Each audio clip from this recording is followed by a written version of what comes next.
నమస్తే, నేను Kavitha. Welcome to I dream. సమాజంలో ఎంత అప్గ్రేడేషన్ వచ్చినా, మనం ఎంత ముందుకెళ్ళామని చెప్పుకున్నప్పటికి కూడా ఇప్పటికీ ఒక ట్యాబు, సోషల్గా మాట్లాడుకోవడానికి, పబ్లిక్గా చర్చించుకోవడానికి కొన్ని అంశాల మీద మొహమాటం ఉంటుంది, హెసిటేషన్ ఉంటుంది. ఈవెన్ కుటుంబ సభ్యులతో మాట్లాడుకోవడానికి కూడా భయపడుతుంటాం, వెనకడిగేస్తుంటాం. అలాంటివి ముఖ్యంగా యూత్లో, అందులోనూ పురుషులకి సంబంధించి ఉన్నటువంటి శారీరక సమస్యలు ఏముంటాయి, దాన్ని ఎలా అధిగమించాలి, అసలు కారణాలు, సమస్యలు ఏముంటాయి, మందులు ఏమున్నాయి. మనతో పాటుగా ఉన్నారు ప్రముఖ వైద్యులు డాక్టర్ సిఎల్ వెంకట్రావు గారు.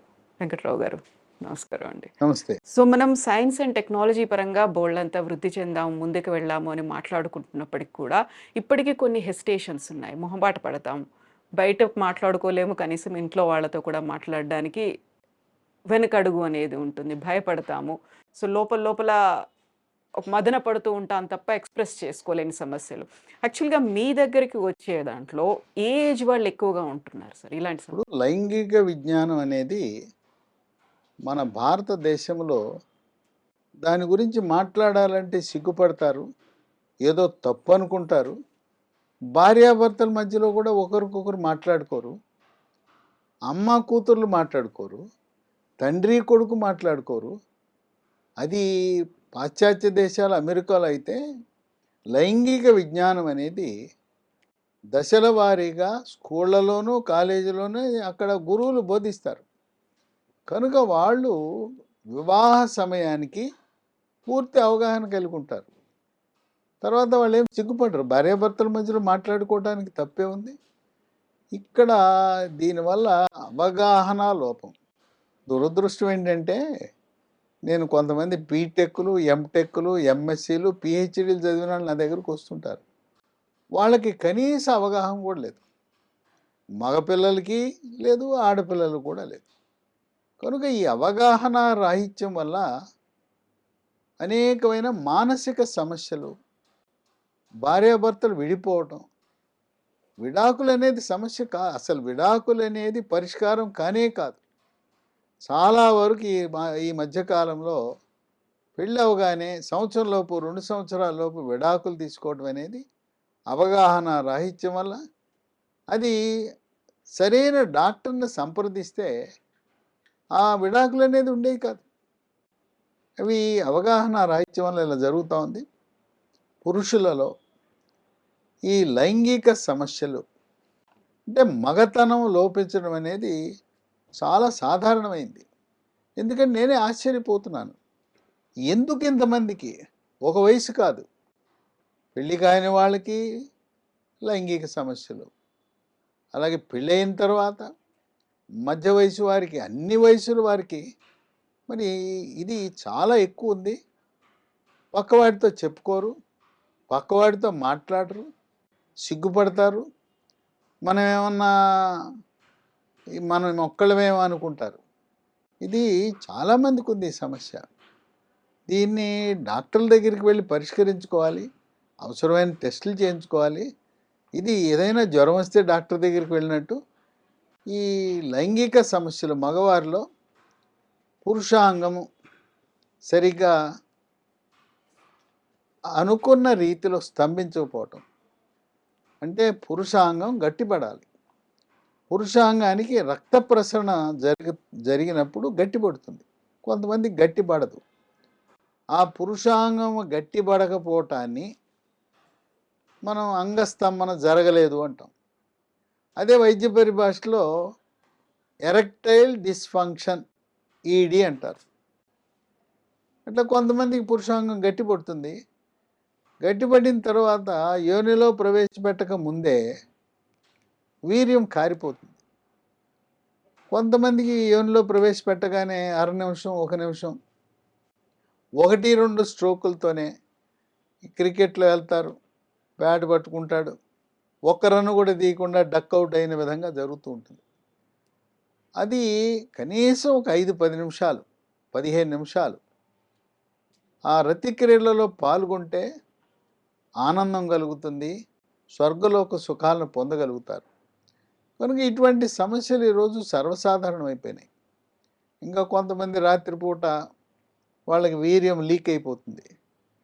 దాన్ని స్వప్నస్ఖలనం అంటారు.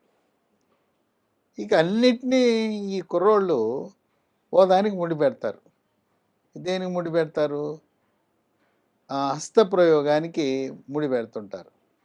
నేను స్కూల్లో ఉన్నప్పుడు, కాలేజీలో ఉన్నప్పుడు హస్తప్రయోగం చేసుకున్నాను, అందువల్లనే ఈరోజు ఏదో నాకు అంగస్తంభనం జరగటం లేదు, వీర్యం త్వరగా అవుట్ అయిపోతా ఉందని చెప్తూ ఉంటారు. అసలు దానికి దీనికి ఎటువంటి సంబంధం లేదు. రోజుకు ఒకసారి హస్తప్రయోగం చేసుకుంటే ఎటువంటి అనర్థాలు ఉండవు అని చెప్పి వైద్య పరిశోధనలు వెల్లడైనవి. గంట గంటకి చేసుకోవడం తప్పు. ఒక రోజులో ఒకసారి హస్తప్రయోగం చేసుకోవడం అది ఆరోగ్యానికి మంచిది. హస్తప్రయోగానికి ఈ అంగస్తంభనం జరగకపోవటానికి అసలు సంబంధమే లేదు. దీనికి పలు కారణాలు ఉన్నాయి. కొంతమంది సిగరెట్టు, బీడి, చుట్టా, గుట్కా, పాన్, పరాగు, నశ్యము, జరదాకెళ్ళి పొగాకు ఉత్పత్తులు వాడతారు. అవి వాడటం వల్ల ఈ పొగాకు ఉత్పత్తుల్లో నికోటిన్ అనే పదార్థం ఉంటుంది. అదేం చేస్తుంది? పురుషాంగములోకి వెళ్ళే రక్తనాళాల్లో రక్త సరఫరాను తగ్గించేస్తుంది. లేకపోతే పురుషాంగానికి వెళ్ళే రక్తనాళాలు కుచించుకుపోతాయి. పురుషాంగంలో ఏమీ ఎముక ఉండదు, అది కండరమే. ఆ కండరములోకి ఎంత రక్తం ఎక్కువ వెళ్తే అంత గట్టిగా గట్టిపడుతుంది. కనుక ఇది ఈ అలవాటు ఉంది, చెడ్డ అలవాటు ధూమపానం. మనం మానేయాలంటే దానికి ఒక ట్యాబ్లెట్ కూడా అందుబాటులోకి వచ్చింది. బూప్రాన్, BUPRON XL 150 మిల్లీగ్రాములు సన్ఫార్మా కంపెనీ వాళ్ళు తయారు చేస్తారు. దీన్ని ఉదయం టిఫిన్ చేసిన తర్వాత వరుసగా 3 నెలలు వాడితే ధూమపానం అలవాటును మానుకుంటారు. ఇది మానుకుంటే మన పురుషాంగం బాగా పనిచేస్తుంది. ఇంకొక చెడు అలవాటు, ఇవాళ మద్యం అలవాటు చాలామంది యువతకి, మధ్య వయసు వారికి కూడా ఎక్కువ ఉంది. ఈ మద్యం ఏంటంటే కోరికను పెంచుతుంది. ఆహా ఓహో అని కోరికను పెంచుతుంది, కానీ కార్యం చేసేకి అక్కడ పురుషాంగం సహకరించదు. కనుక మానేయాలి. కొంతమంది బేరం పెడతారు, నేను ఇంతకుముందు క్వార్టర్ వేసుకునేవాడిని, హాఫ్ వేసుకునేవాడిని, ఇప్పుడు ఒక పెగ్గు 60 ml 90 ml అంటారు. అసలు మద్యం పూర్తిగా మానేయాలి. ఈ ధూమపానము, మద్యపానం పూర్తిగా మానేస్తే తప్పనిచ్చి మనం ఎన్ని ప్రయత్నాలు చేసినా ఆశించిన ఫలితాలు రావు. ఇదే కాకుండా మానసిక ఒత్తిడి, కుంగుబాటు, టెన్షను, డిప్రెషన్. ఈ సాఫ్ట్వేర్ వాళ్ళు ఉన్నారు. ఇంతకుముందు ఆఫీసులకు వెళ్ళేవారు, ఆఫీసులకు వెళ్ళినప్పుడు చక్కగా ఉండేది. ఇప్పుడు వర్క్ ఫ్రమ్ హోమ్ అని ఇంట్లో కూర్చోబెట్టి బాధేస్తున్నారు వాళ్ళని, బండ పని ఇస్తున్నారు. ఆఫీస్కి వెళ్తే ఇచ్చే పని కంటే కూడా రెట్టింపు పని ఇచ్చి, టార్గెట్లు ఇచ్చి వాళ్ళకి రాత్రింబవళ్ళు నిద్ర లేకుండా చేస్తున్నారు. వీళ్ళు అంత మానసిక ఒత్తిడి ఉండి టార్గెట్లు. అట్లాగే MBA చదువుకున్న తర్వాత ఏదో మార్కెటింగ్లో చేరతాడు. మార్కెటింగ్ అంటే వాడి చేతిలో ఉంటుందా ఉత్పత్తులు అమ్మటం, వాడికి టార్గెట్ పెడతారు. ఆ టార్గెట్ కోసం వాళ్ళు కష్టపడుతుంటారు. ఇలాంటి మానసిక ఒత్తిడి ఉన్నప్పుడు దాని ప్రభావం పురుషాంగంపై పడుతుంది. ఇంకా కొంతమంది ఈ మానసిక ఒత్తిడి దగ్గర ఉందని చెప్పి మానసిక వైద్యుడి దగ్గరికి వెళ్ళి ట్యాబ్లెట్లు వాడుతుంటారు. మానసిక వైద్య ట్యాబ్లెట్లు వాడుతున్నప్పుడు కూడా పురుషాంగం మన మాట వినదు, అది పడుకుంటుంది. నీకు నిద్ర వస్తుంది, నువ్వు పడుకుంటావు, ఆ పురుషాంగం కూడా పడుకుంటుంది. ఇంకో కొంతమంది నిద్ర మాత్రకు అలవాటు అయి ఉంటారు. నిద్ర మాత్ర వేసుకుని నువ్వు నిద్రపోతుంటే ఈ పురుషాంగం నీ మాట వింటుందా? వినదు. కనుక నిద్ర మాత్రలు మానేయాలి. మానసిక వైద్యుడు ఇచ్చే మాత్రలను వారితో చర్చించి దీని మీద పురుషాంగం మీద ప్రభావం లేకుండా ఉండే విధంగా చూసుకోవాల్సిన అవసరం ఉంది. ఇంకోటి ఉంటే మెడ ముందు థైరాయిడ్ అనే గ్రంథి ఉంటుంది. ఆ థైరాయిడ్ గ్రంథి సరిగా పనిచేయకపోయినా కూడా పురుషాంగం మన మాట వినదు, అది పడుకునే ఉంటుంది. అట్లాగే షుగర్ ఉన్న వాళ్ళకి ఎంతో కొంత ఈ పురుషాంగ సమస్యలు రావటం సహజం. 5 ఏళ్ళు దాటిందంటే షుగర్ ఉండి అందరికి వస్తుంది. ఇది నేను ఒక్కడనే అనుకుంటుంటా. చాలామంది ఏమనుకుంటారంటే నాకు ఒక్కడికే అనుకుంటారు. షుగర్ ఉన్న వాళ్ళందరికీ ఎంతో కొంత ఈ పురుషాంగ సమస్యలు అనేది ఉండటం చాలా సర్వసాధారణం. అది షుగర్ కంట్రోల్లో ఉండాలి. 3 నెలలకు ఒకసారి చేసే పరీక్ష ఉంది, HbA1c అనే పరీక్ష ఉంటుంది. అది 7 ఉంటే, నియంత్రణలో ఉంటే ఈ సమస్యలు రావు. షుగర్ నియంత్రణలో లేకుండా ఉంటే పురుషాంగం మన మాట వినే పరిస్థితి ఉండదు. అట్లాగే కొంతమందికి హార్మోన్ల ఉత్పత్తిలో సమస్య ఉత్పన్నమవుతుంది. ఇది ఎవరికి ఉంటుందంటే, చిన్నప్పుడు గవత బిళ్ళలని ఉంటాయి, ఇక్కడ ఉబ్బుతాయి, ఉబ్బి జ్వరం వస్తుంది, ఉబ్బుతుంది, తగ్గిపోతాయి. దాని ప్రభావం పెద్దాళ్ళు అయినాక వృషణాలు కుచించుకుపోతాయి. పురుష హార్మోన్లైన టెస్టోస్టెరాన్ ఉత్పత్తి తగ్గుతుంది. కనుక ఎవరికైనా కుర్రవాళ్ళకి ఈ లైంగిక సమస్య ఉన్నప్పుడు నీకేమైనా చిన్నతనంలో ఈ గవత బిళ్ళలు మమ్స్ వచ్చిందని అమ్మని అడిగితే చెప్తుంది. తండ్రికి గుర్తుండకపోవచ్చు, కుర్రవాడికి కూడా గుర్తుండకపోవచ్చు. ఇన్ని కారణాల వల్ల ఈ అంగస్తంభన లోపము, శీఘ్రస్ఖలనం అనేవి జరుగుతుంటాయి. ఇంకా కొంతమందికి పురుషాంగం ముందు చర్మం ఉంటుంది. ఆ చర్మము 4 ఏళ్ళు అయ్యేసరికి వెనక్కి రావాలి. కొంతమంది వెనక్కి రాదు, ముందే ఉండిపోతుంది, ముడుచుకుపోయి ఉంటుంది. ఆ పురుషాంగం ముందు ఉన్న చర్మము వెనక్కి రాని కారణం వల్ల కూడా లైంగిక సమస్యలు ఉత్పన్నమవుతాయి. దీన్ని వైద్య పరిభాషలో ఆ వెనక్కి రాకుండా ఉండటాన్ని ఫైమోసిస్ అంటారు. దీనికి ఒక చిన్న ఆపరేషను, 10 నిమిషాల ఆపరేషను, సర్కంసిషన్ అని సుల్తి అంటారు కదా. ముస్లిం మతస్థులు పుట్టిన పిల్లవాడికి 2 ఏళ్లలోపే సుల్తి చేస్తారు. కనుక వాళ్ళకి ఈ సమస్య రాదు, హిందువులకు మాత్రమే వస్తుంది. కనుక దీనికి వచ్చిన పరిష్కారం సుల్తి చేసుకోవటం. అట్లాగే శోభనం రోజు చాలా సమస్యలు, అనేక మంది, ఈ కుర్రవాడు, యువకుడు, వరుడు తెలవదు, ఏం చేయాలో ఎట్లా చేయాలో కూడా తెలవదు. అది లేకపోతే మానసిక ఒత్తిడి, టెన్షన్ వల్ల ఆశించిన ఫలితం లభించదు. ఇక అమ్మాయి ఫోన్ చేసి చెప్తుంది, మా వాడికి ఏం లేదు, నా మగడికి మగతనం లేదని చెప్పి ఫోన్లు చేసి అల్లరి చేస్తుంటారు.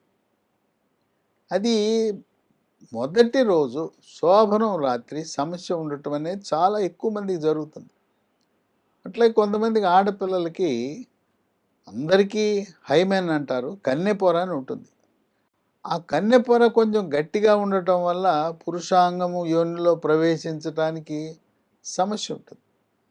ఇలాంటివి వైద్యపరమైన సమస్యలు ఉంటాయి.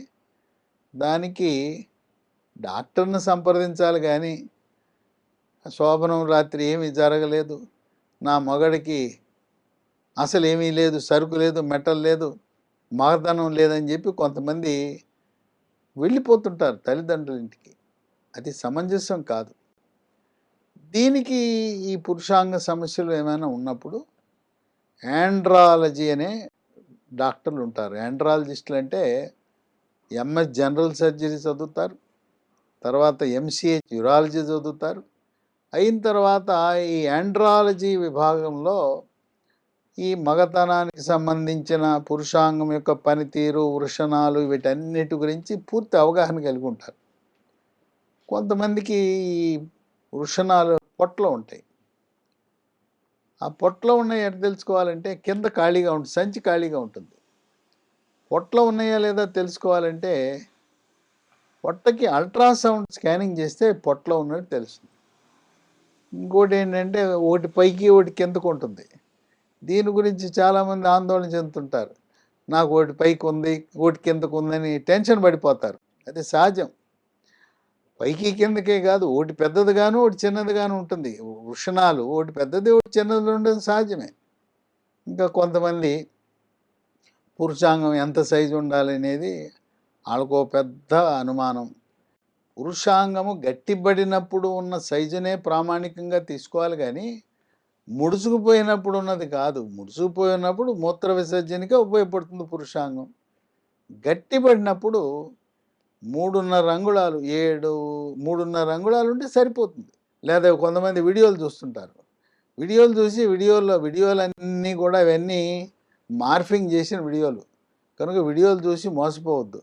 అధికంగా ఈ వీడియోలు చూడటం కూడా మంచిది కాదు. అది కూడా కొంత సమస్యకు దారితీస్తుంది. ఈ విధంగా ఈ రోజున పురుషులకి ఎంతో ఇబ్బంది కలిగించేది. ఇంకా కొంతమందికి ఒక అనుమానం, ఏ వయసు వరకు రతిక్రియలో పాల్గొనొచ్చు? మీకు అన్ని ఆరోగ్యాలు బాగుంటే 90 ఏళ్ళ దాకా కూడా రతిక్రియలో పాల్గొనొచ్చు. కాకపోతే ఏంటంటే పెళ్ళైన కుర్రాళ్ళు ప్రతిరోజు పాల్గొంటారు. రోజుకు 2 సార్లు 3 సార్లు చేసుకుంటారు. ఒకసారి చేసిన తర్వాత ఒక 6 నుంచి 8 గంటలు లేదా 12 గంటలు గ్యాప్ ఇస్తే మంచిది. ఇంకా కొంతమంది మొదటిసారి చేసినప్పుడు తొందరగా అవుట్ అయిపోతుంది వీర్యం, కానీ మళ్ళీ రెండోసారి చేసినప్పుడు వాళ్ళు బాగా ఎక్కువసేపు చేయగలుగుతారు. ఈ విధంగా ఇవి మానసిక సమస్యను అధిగమించడానికి యోగా, ప్రాణాయామము, ధ్యానము, వ్యాయామం ఎంతగానో ఉపయోగపడతాయి. ఈ మానసిక ఒత్తిడిని అధిగమించడానికి ఇంట్లో చాలామంది ఉంటారు, పిల్లలు, బంధువులు, వీళ్ళంతా ఉంటారు. కనుక ప్రశాంతంగా శనివారం, ఆదివారం కొంతకాలం బయటికి వెళ్ళిపోతే పర్యాటక ప్రాంతాలకి, పెళ్ళి అవగానే హనీమూన్కి వెళ్ళటం మంచిది. వాళ్ళ ఆర్థిక పరిస్థితిని బట్టి మన భారతదేశము, ఇతర దేశాలు వెళ్ళొచ్చు. చక్కగా ఈ మన పని ఒత్తిడి లేకుండా, ఎవ్వరూ లేకుండా ఆనందంగా గడిపి అప్పుడు వాళ్ళకి అలవాటు అవుతుంది. ఆ మానసిక ఒత్తిడే చాలామందికి ఈ రోజున అంగస్తంభనం జరగపోవటానికి, అలాగే త్వరగా అవుట్ అయిపోవటం, శీఘ్రస్ఖలనానికి కారణమవుతుందని చెప్పి వైద్య పరిశోధనలో వెల్లడైంది. కొంతమంది పురుషాంగం కొంచెం వంకర ఉంటుంది. 15 డిగ్రీల వరకు వంకరున్న ఏం కాదు, సైడ్కి ఎడం పక్క కుడి పక్క ఉన్న ఏం కాదు. కొంతమందికి పైకి చూస్తుంటుంది, కొంతమంది కిందకు చూస్తుంటుంది. ఈ వంకర సమస్య ఎక్కువగా ఉంటే యూరాలజీ డాక్టర్ల దగ్గరికి వెళ్తే అవసరమైతే ఒక చిన్న ఆపరేషన్ చేసి ఆ వంకరను సరిచేసే అవకాశం కూడా ఉంటుంది. ఈ విధంగా ఈనాడు ఎక్కువగా యువత ఎవరికి చెప్పుకోవాలో తెలవక, అట్లాగే భార్య కూడా లోపల కుమిలిపోతూ ఉంటారు, బయటికి చెప్పుకోలేరు, సిగ్గుపడుతుంటారు. ఈ విషయంలో సిగ్గు అనేది విడనాడాలి. తర్వాత కొన్ని ఆహార నియమాలు పాటించడం ద్వారా కొన్ని రకాల వస్తువులు మనం తింటాం. నట్స్ ఉన్నాయి, డ్రై ఫ్రూట్స్ 3 ఉన్నాయి. ఒకటి వాల్నట్, 2 బ్రెజిల్ నట్ అని ఉంటుంది, రోజుకు 2. వాల్నట్లు అయితే 6, బ్రెజిల్ నట్ అయితే 2. మూడోది బాదం, ఒక 6 బాదం పప్పులు నానబెట్టి పొద్దున్నే పైనుండే పొట్టు తీసి అవి తింటాం. వీటితో పాటు పండ్లు, పుచ్చకాయ తినేటప్పుడు ఎర్ర కండతో పాటు గింజలు కూడా నవలాలి, ఆ కింద ఉండే తెల్ల కండ కూడా తినాలి. దీంతోపాటు berries, blueberry, blackberry, strawberry, raspberry, ఇవన్నీ కూడా వాడితే మంచి ఫలితం లభిస్తుంది. అలాగే దానిమ్మ గింజలు ఎర్రగా ఉండాలి, తెల్లగా ఉంటాయి, పిందెలు ఉంటాయి కాదు, బాగా ఎర్రగా ఉండే దానిమ్మ గింజలు తింటే దానివల్ల కూడా పురుష హార్మోన్ల ఉత్పత్తి అనేది పెరుగుతుంది. ఈ అంగస్తంభన సమస్యలు ఇలాంటివి ఉన్న వాళ్ళకి డాక్టర్ దగ్గరికి వెళ్ళినప్పుడు కొన్ని రక్త పరీక్షలు చేస్తారు. షుగర్ పరీక్ష చేస్తారు, థైరాయిడ్ పరీక్ష చేస్తారు. తర్వాత హార్మోన్లు ఉంటాయి, టెస్టోస్టెరోను, ఎల్హెచ్, ఎఫ్ఎస్హెచ్, ప్రోలాక్టిన్ అనే పరీక్షలు చేసి హార్మోన్లు ఏ స్థాయిలో ఉన్నాయో వాళ్ళు డాక్టర్లు, ఆండ్రాలజిస్టులు అధ్యయనం చేస్తారు. ఇక ఇవన్నిటితో పాటు మనకేమైనా కొన్ని మందులు అందుబాటులో ఉన్నాయంటే ఈ మధ్యకాలంలో చక్కటి మందులు మనకి మార్కెట్లో అందుబాటులో వచ్చినాయి. ఇంతకుముందు ఇవి లేవు. అందువల్ల ఇవి సైడ్ ఎఫెక్ట్స్ లేని మందులు అందుబాటులో వచ్చాయి, చక్కటి ఫలితాలను ఇస్తుంది. వాటిలో టాజిల్ డి అనే ఒక ట్యాబ్లెట్, ఇది రెడ్డి ల్యాబ్స్ వాళ్ళు తయారు చేస్తారు. దీంట్లో టడలాఫిల్ అని ఉంటుంది. టడలాఫిల్తో పాటు డాపాక్సిటిన్ అని ఉంది. ఇంతకుముందు మొదటి తరము ట్యాబ్లెట్లు సెల్డనాఫిల్ అని ఉండేది, వాటికి అనర్థాలు ఉన్నాయి, సైడ్ ఎఫెక్ట్స్ ఉన్నాయి. ఇది రెండవ తరం ట్యాబ్లెట్లు.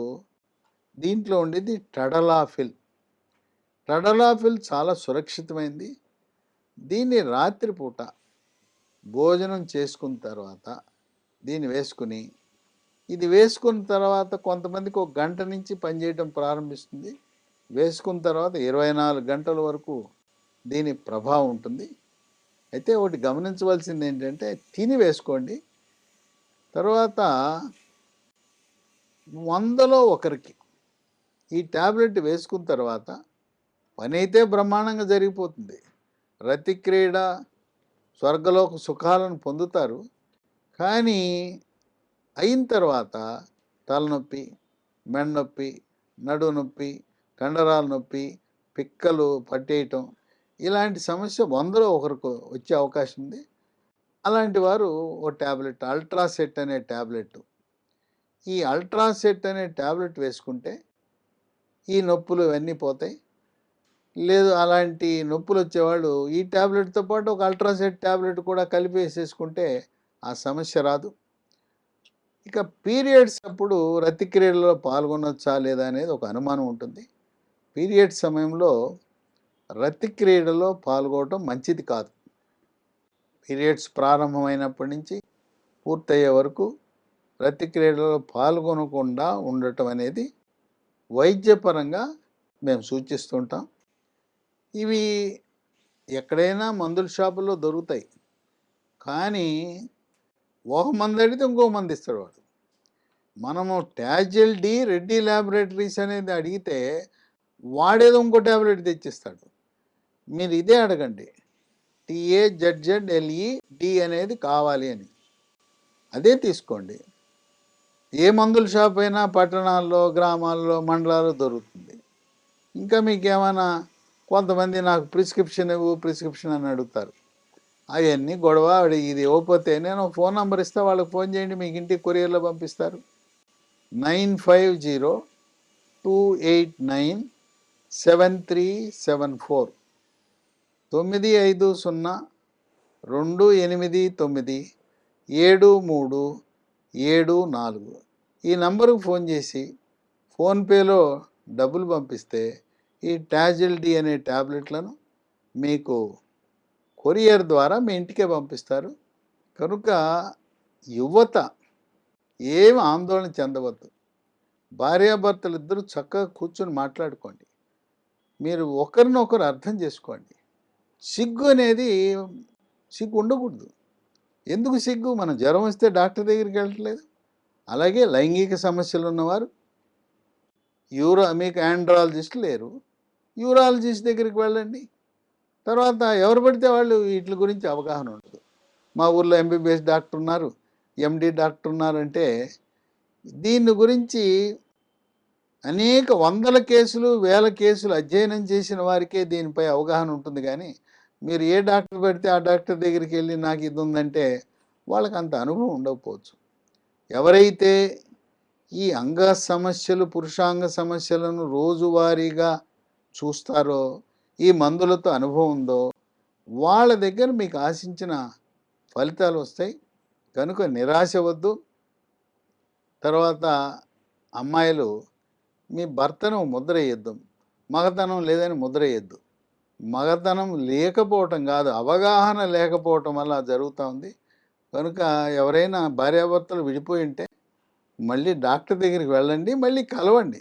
కొంతకాలం దూరంగా ఉన్నారు కనుక తల్లిదండ్రులు, అత్తమామలు కూడా ఈ విషయంలో వాళ్ళని దగ్గర చేసే కార్యక్రమాన్ని చేపట్టవలసిన అవసరం ఎంతైనా ఉంది.